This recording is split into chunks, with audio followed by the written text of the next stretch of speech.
So what I'd like to talk about is the FAO Code of Conduct for the ecosystem approach to aquaculture, or shall I say the guidelines, and the field coming from that, ecological aquaculture. Now, ecological aquaculture cannot separate fisheries from aquaculture because it's more about providing sustainable seafoods to 10 billion people, okay?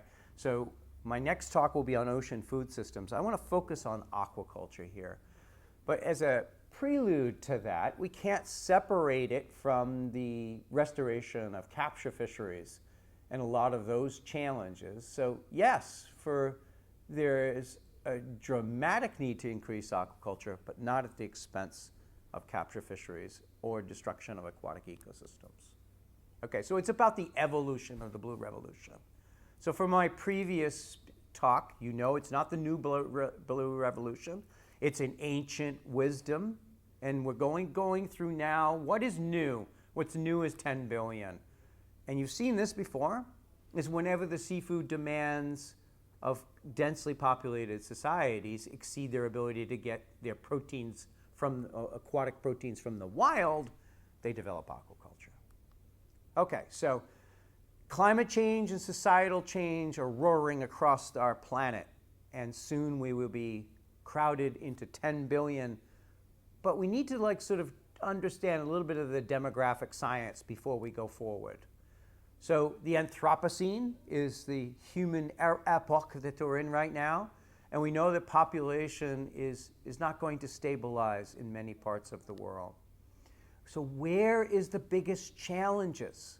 And you can see that most of the world is going to be based, or most of the growth is going to be in Africa, and most of the population is going to be in Asia and in Africa.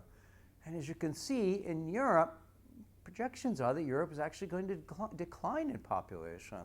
North America will increase from immigration primarily, not from indigenous growth, and Latin America will increase proportionately. So the global village of 1,000 in 2050 is this. And this is a global challenge for all of us. You know, back when I was your age, we used to talk about thinking globally and acting locally. Well, that's not enough anymore. We need to think and act globally and think and act locally, because many of the problems that we face locally scope globally. So across our North Atlantic partnership, many of the issues that you deal with in Sweden, Iceland, Norway, Finland, the Nordics, the Arctic regions, they scope to throughout the world, certainly scope to this part of the pond. The other issue about demographics, before we get into why we need this ecosystems approach to aquaculture, is that the global middle class is going to explode. Okay, China's middle class is 400 million now. India's middle class will exceed the size of China's, and there will be a massive demand for protein resources. If we derive those protein resources from the terrestrial sphere of this planet and neglect 70% of the ocean that comprises the most of the planet, I think we're in for big trouble. Okay. Most of these people are going to live in coastal urban areas.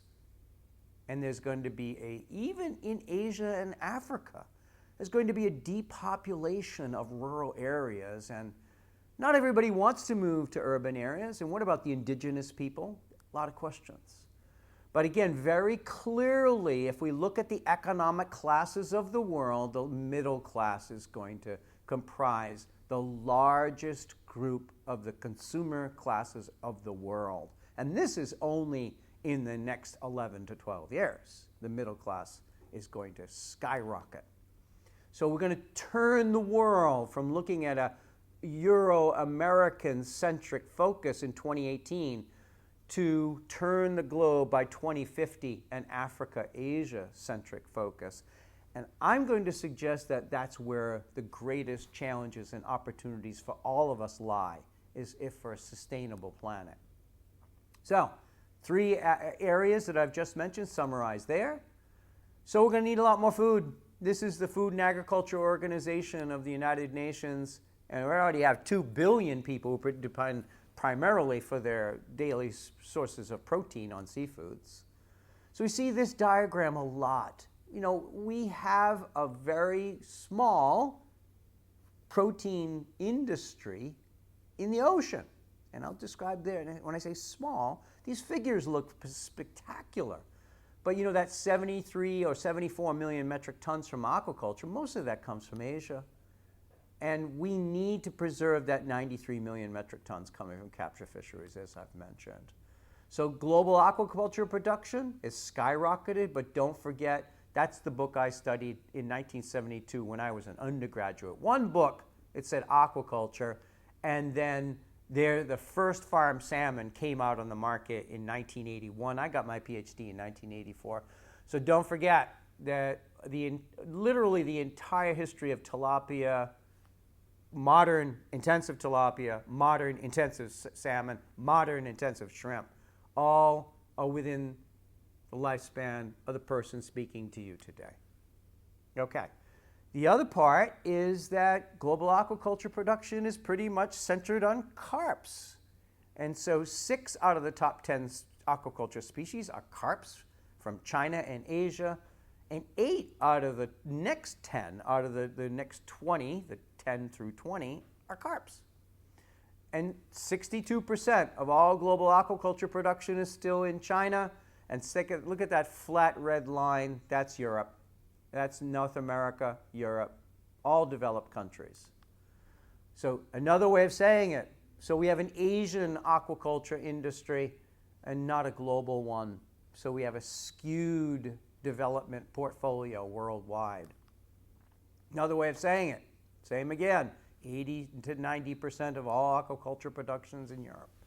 And this is again how, when I talked about how small aquaculture is, you know, we've just exceeded barley. Okay, so you put it in perspective, agriculture dominates the global investment portfolio in food production. And even more so, we say that beef and poultry, we're just about there. But a recent article that I'm just going to give you in Marine Affairs shows that really these figures might be even exaggerated. Aquaculture might be even smaller than this, and that beef is actually growing faster than aquaculture. So we've got a lot of work to do. In the European Union, I point out Sweden here, production is not growing and it's actually grown maybe a little bit more in the recent statistics. But look at Sweden. You know, Sweden is only 5 or 6% of total aquatic production comes from aquaculture. Why is this happening? And indeed, if we break this down into aquaculturally developed nations, aquaculturally developing nations, and aquaculturally least developed countries, we see that most of our countries outside of Asia, and particularly I've shown the European Union and the UK, as many of them least developed countries. And you can see the country that I'm speaking to you in right now is an aquaculturally developing country. So we have another thing that we need to talk about, and that is the consuming habits of these people. We have seafood-eating peoples. We can divide the world in seafood-eating peoples and meat-eating peoples. So most of the aquaculture potential is in the world today is where seafood-eating peoples reside. It's their penchant to eat seafoods as their major source of proteins, not terrestrial proteins. But you can see the meat-eating peoples, that's where the real potential really lies, is switching food habits. So why is 70% of the earth only provide 4 to 6% of total human foods? So let's look at some of these systems in aquaculturally developed countries. This is what you see in China. You see these very large inland areas. Most of world aquaculture is still inland. Most of them are integrated farms where nutrient-rich water is used to supplement agriculture's needs. You see a wide diversity of species. Here's turtle farming in China. But what has been occurring the last few years, the last 20 to 30 years, is this. More intensification of tilapia, shrimp and other species in the coastal zone. And now you see the coastal zone with mostly shrimp ponds for export throughout China. So this is something you see in China also. This was a few years ago in Shanggu Bay. It looks a lot different now. But we need an alternative path. This is not going to be the path of what we're going to see in the Western world or even in Africa. So I'm going to say that it's ecological aquaculture and the ecosystem approach to aquaculture, which is the paradigm for the future of aquaculture. The Food and Agriculture Organization of the United Nations has come up with guidelines for an ecosystem approach to aquaculture. And many of these resources are available to you on marine spatial planning, on carrying capacity, and ecology. So this is all freeware on the FAO website. So parallel to the FAO Code of Conduct for Responsible Fisheries is this ecosystem approach to aquaculture. And it's a shift. It's a shift in our thinking towards an ecology of society. And you can see this on this slide. What is this ecosystem approach? But it's a strategy. It's a strategy. It's not just a perfunctory set of principles and standards. It's a strategy with values. But it's not how it was done. It's not what was done. It's how it was done. The participation of stakeholders in social ecological systems is extremely important. So we need social ecologists. We need a social ecological systems approach to aquaculture because many of the challenges we face today are not only technical. We need participatory processes that can be judged as successful participatory processes. You know, what I like about this is that this information is getting published in the science literature in conservation biology as shown in this slide. So ecological aquaculture now is actually the discipline that tries to realize the FAO ecosystem approach to aquaculture. You can read that, but I want to emphasize the goal to create and sustain innovative, economically and socially viable aquaculture ecosystems at all scales of society, from local to global. And I think it's really important that we have a global portfolio as well as a local one. So when you have these guidelines, it's applicable to all jurisdictions, to even us as academics. As you know, the University of Gothenburg can say, well, the SWIMARC can say, we hold to the FAO ecosystem approach to aquaculture. A fisheries industry can say that. A nation state can say to a potential group of investors coming from afar, do you hold to the FAO ecosystems approach to aquaculture? And if you don't, then maybe we're not interested. Or if you do, tell us how you're going to do that. Okay, so they're transdisciplinary approaches. And as you can see, I put an ecological in almost every one of the 3 buckets of sustainability. And more words, it's not only the systems, but it's the social ecology. So this becomes difficult in the traditional academy because many of us are just trained in one of these areas, particularly modeling, for example. It's important that you have a skill, but it's also important that you take risks and work on the social ecological side of the equation of an ecosystems approach to aquaculture. Is this carrying capacity? There's all different types of carrying capacity. I would encourage you to read Chris McKinsey's paper on this. But you can see that in Asia, most of the concern is high production, okay? And in most of our countries, it's the social ecology. There's a lot of literature which we're going to provide for you on this. Is spatial planning. So I'll end on this.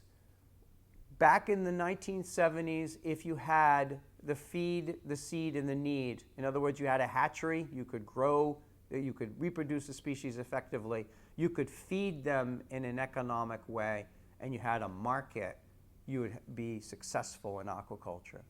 But the FAO ecosystems approach to aquaculture and the field of ecological aquaculture says we have to go further these days, because this is the society's success and where aquaculture is going to expand into the future. Thank you.